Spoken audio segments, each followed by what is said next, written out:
Salut chers élèves, mon nom est Louis-Charles Lévesque, je suis enseignant de mathématiques au CEAPO de Saint-Raymond. Nous sommes en janvier 2021 et en direct de mon salon. Tu peux probablement deviner pourquoi, COVID oblige. Je vais faire une version vidéo de ce document-là qui s'appelle Conseil pour une progression optimale dans ton manuel et la réussite d'un cycle. En général, c'est un document que je revois avec les nouveaux élèves, particulièrement ceux qui arrivent du secteur jeune. Ça explique, en gros, comme le titre le dit, quoi faire pour bien réussir dans son cycle en FGA, formation générale aux adultes. Ça passe des bases ensuite vers des bonnes pratiques puis des conseils pour les examens. Donc, je vais le faire diviser en 3 sections. Chaque vidéo devrait durer entre 10 et 15 minutes. Et puis, voilà. Donc, allons-y. Juste pour te donner une idée des 3 vidéos, la première vidéo, on va couvrir toutes les bases. C'est-à-dire, on va parler du matériel, le cheminement d'un cycle à l'autre, l'aide-mémoire, les pré-tests, les examens. Dans la deuxième vidéo, on va faire les conseils et stratégies d'efficacité pour bien progresser. Donc, on va faire tout ça ici. On va parler, ça va être la partie des bonnes pratiques. Comment tu avances bien dans ton manuel, qu'est-ce qu'il faut que tu fasses pour que quand tu aies terminé ton manuel, que tu sois sûr d'avoir bien compris et de bien passer ton examen. Ensuite, on va faire quelques indications pratiques. Donc, ça, c'est des petits trucs que je vais te donner dans la troisième vidéo et des mises en garde pour terminer avec des trucs pour les examens à la fin. Donc, on se lance dans cette première section. En passant ce document-là, tu peux le trouver, il va être soit dans notre équipe Teams si je suis encore en poste. Sinon, tu peux demander au conseiller pédagogique du centre, si on est au CEAPO de Saint-Raymond. Sûrement que ce document-là existe. Sinon, ben, il y aura toujours cette version vidéo-là sur YouTube pour que tu puisses t'y référer si tu veux. Je commence en faisant un petit comparatif avec avec le secteur jeune. Et puis, je vais souvent simplement lire dans ces vidéos-là, lire le texte qu'il y a là. Donc, pour les personnes qui ont de la misère à lire de manière fluide, bien, ça pourra vous être utile. Et c'est peut-être un peu moins plate que de le lire, que d'avoir moi qui le lis pour vous. Et c'est ça. Donc, je vais parfois commenter qu'est-ce que je vais lire, mais sinon, je vais surtout lire qu'est-ce qu'il y a là. Alors, on y va. Salut, cher élève. Ce document est un support pour passer en revue avec toi une série de conseils et de stratégies d'efficacité visant à favoriser la réussite de ton cycle de cours et une progression rapide dans ton manuel de mathématiques. Alors, ce document-là est orienté pour les maths, hein, évidemment. Donc, l'avant-propos, la réalité d'un élève à la FGA. La plupart des centres de formation aux adultes, FGA, les élèves apprennent en autonomie, dans un manuel correspondant à leur cycle de cours. On ne se cachera pas, pour la plupart des gens, apprendre en contexte d'autonomie, tout seul, est plus difficile qu'apprendre par une présentation magistrale, la présentation d'un enseignant. C'est autant au niveau de la motivation à apprendre que pour la compréhension de la matière. Évidemment, l'enseignant demeure disponible pour aider les élèves, mais pour une progression efficace, l'élève doit être en mesure de se débrouiller seul. On pensera à lorsque vous travaillez soit les fins de semaine, le soir ou en enseignement à distance, comme c'est beaucoup le cas dernièrement. Ici, j'aimerais faire un petit comparatif avec le secteur des jeunes. Donc, au secteur jeune, comme élève, tu peux être plutôt passif dans ton apprentissage, être peu attentif en classe, peu étudier à la maison, ne pas faire tes devoirs, etc. Et tout de même avoir des chances d'obtenir ton DES, ton diplôme d'études secondaires, car le système fait en sorte qu'on t'entraîne vers les prochaines étapes du cheminement scolaire. Au secteur jeune, tu peux te permettre d'être un simple wagon dans le train scolaire. Donc, qu'est-ce que je veux dire par là? C'est qu'au secteur jeune, comme la planification annuelle avance dans tous les cas, donc que tu sois prêt ou non, que tu aies été attentif ou non en classe, que tu aies fait tes devoirs ou non, l'examen va être à une telle date. Et si tu as été moindrement attentif, ben, c'est possible que tu passes cet examen-là. Peut-être pas avec une bonne note, mais c'est possible que tu le passes quand même. Donc, tu peux te permettre d'être un peu passif et quand même avancer dans ton cheminement scolaire lorsque tu es au secteur jeune. Au secteur adulte, c'est un peu différent. Donc, au secteur adulte, le train scolaire n'a pas de wagon. Tu es le seul moteur de ta réussite. La passivité ne permet pas d'avancer dans ton cheminement scolaire d'aucune manière. Comme élève, tu dois absolument être actif dans tes apprentissages pour avancer. Pour poursuivre l'analogie du train, tu peux voir ton enseignant au secteur adulte non pas comme la locomotive du train, mais plus comme l'ingénieur qui s'assure que les rails sont en bon état. Donc, tu vois dans la petite image à côté, la locomotive, c'est l'élève.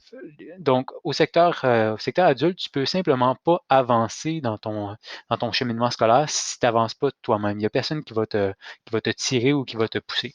L'enseignant est là pour t'encadrer, pour te donner des conseils, pour corriger tes exercices, pour répondre à tes questions, peut-être pour te dresser un plan de travail si tu le souhaites, mais il ne pourra pas faire le travail à ta place, puis euh, il pourra pas te, il pourra pas te forcer à avancer un peu comme ça se passe au secteur jeune.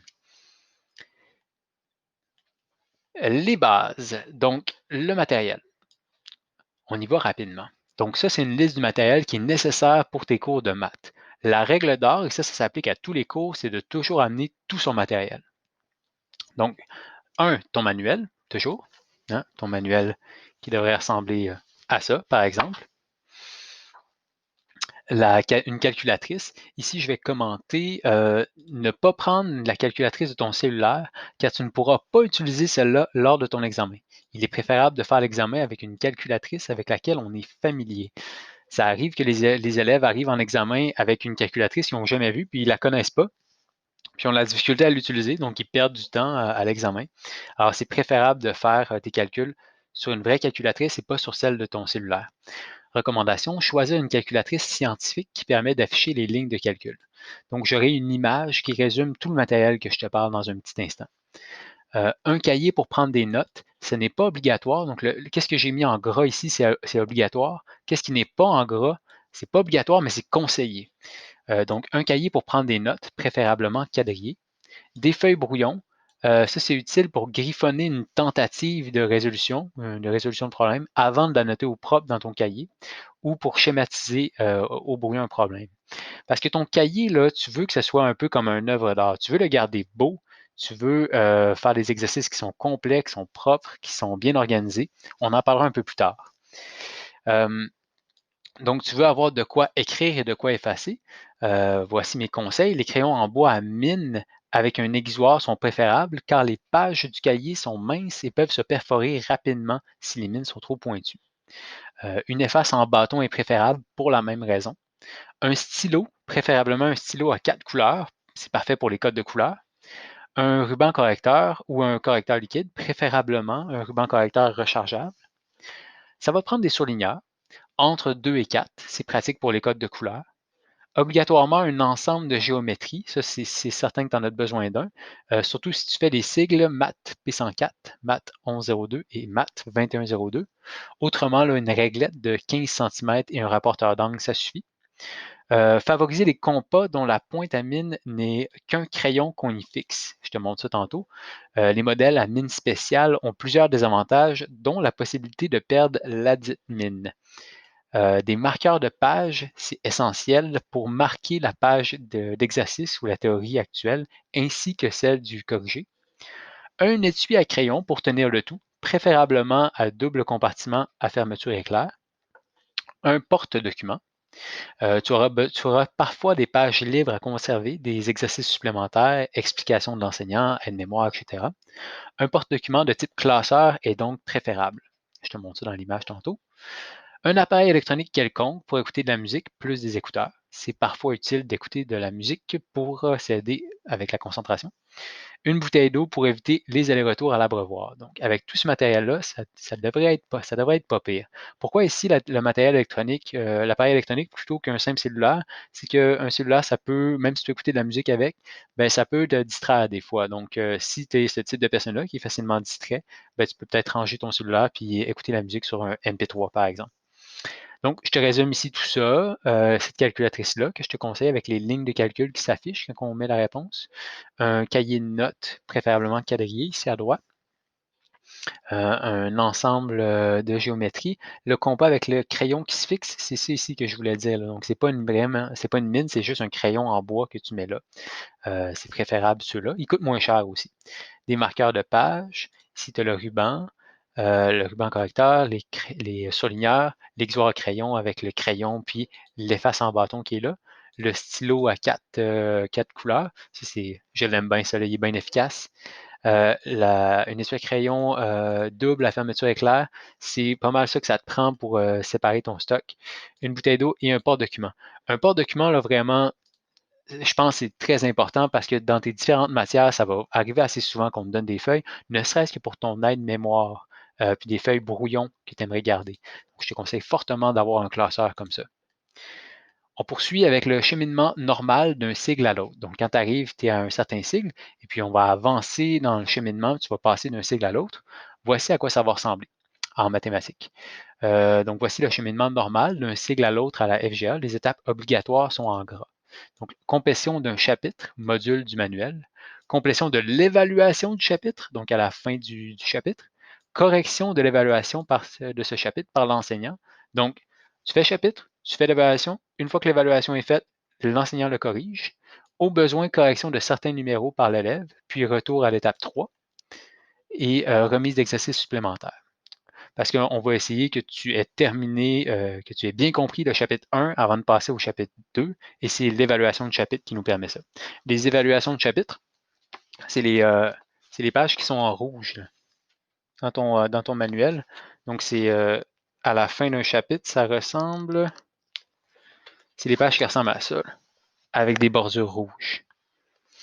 C'est pas tous les manuels qui sont comme ça, mais bon.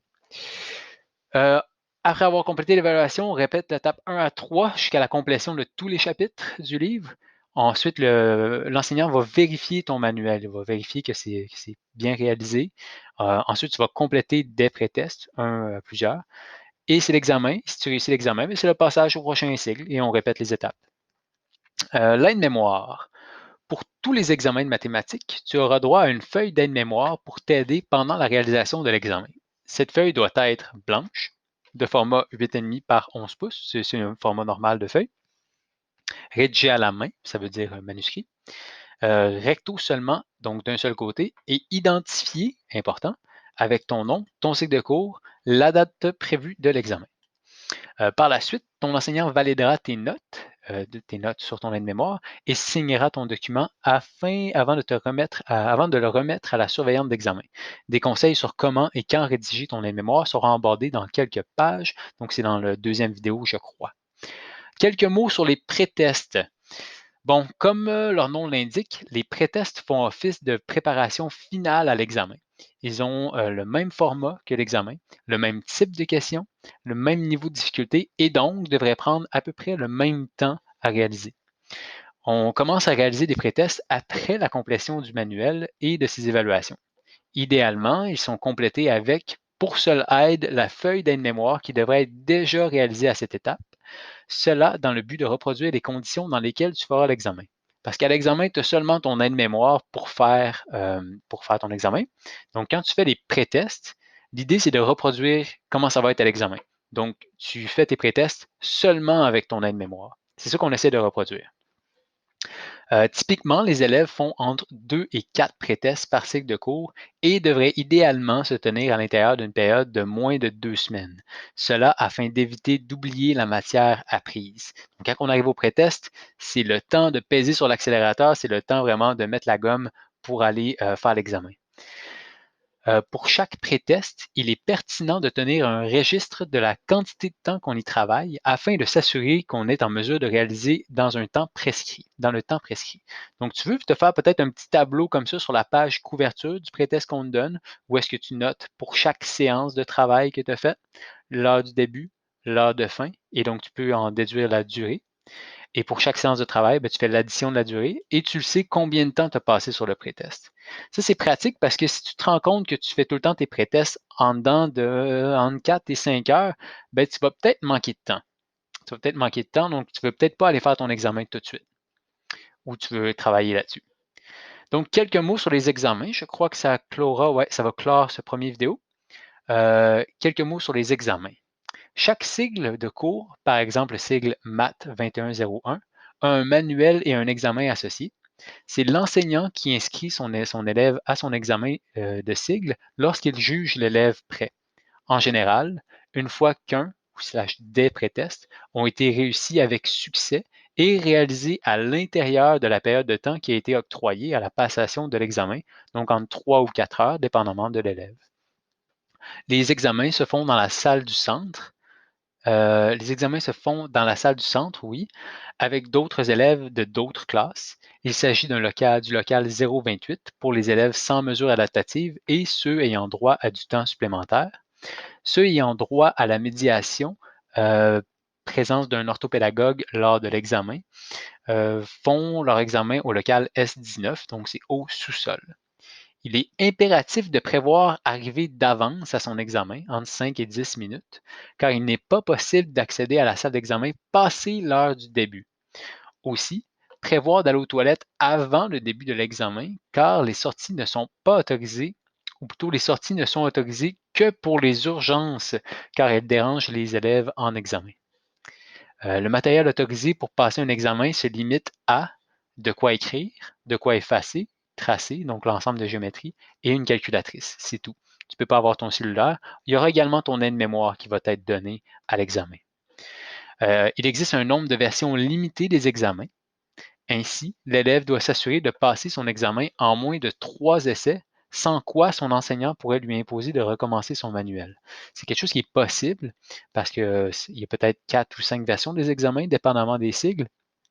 Donc, pour pas que tu arrives à la dernière version de l'examen, à ce moment-là, il faudrait te faire attendre un peu avant que tu puisses les refaire. Donc, on veut que tu passes ton examen, si ce n'est pas la première fois, au moins à la deuxième. La plupart des examens ont une feuille de formule ou de définition en relation avec la matière du sigle à la dernière page de l'examen. Tu peux demander à ton enseignant pour voir d'avance cette page qui te sera fournie dans l'examen. Donc, pour éviter de le mettre dans ton aide-mémoire, si par exemple, on te donne toutes les formules de géométrie pour trouver le périmètre et l'aire des figures planes, ben, tu n'as pas besoin de le mettre dans ton aide-mémoire si c'est déjà dans l'examen. Fait que c'est une bonne idée en préparation à l'examen, en faisant ton aide-mémoire, de demander à avoir la page qui va être fournie dans l'examen. Lorsqu'un élève termine son examen avant la fin du temps alloué, il peut quitter la salle et doit réintégrer son cours actuellement à l'horaire. Donc, quand tu termines si par exemple, tu termines ton examen à 11 heures, ben, tu retournes dans ta classe où, est-ce que tu où est-ce que tu serais censé être et tu passes la dernière période là. Très bien, ben, ça va terminer le premier vidéo. Alors, dans le prochain vidéo, c'est là qu'on va parler un peu des stratégies de comment bien avancer. Ce vidéo-ci, c'était surtout comme les bases, comment ça se passe aux adultes. C'est ça. Le prochain, ça va être plus les stratégies de comment bien avancer dans ton manuel.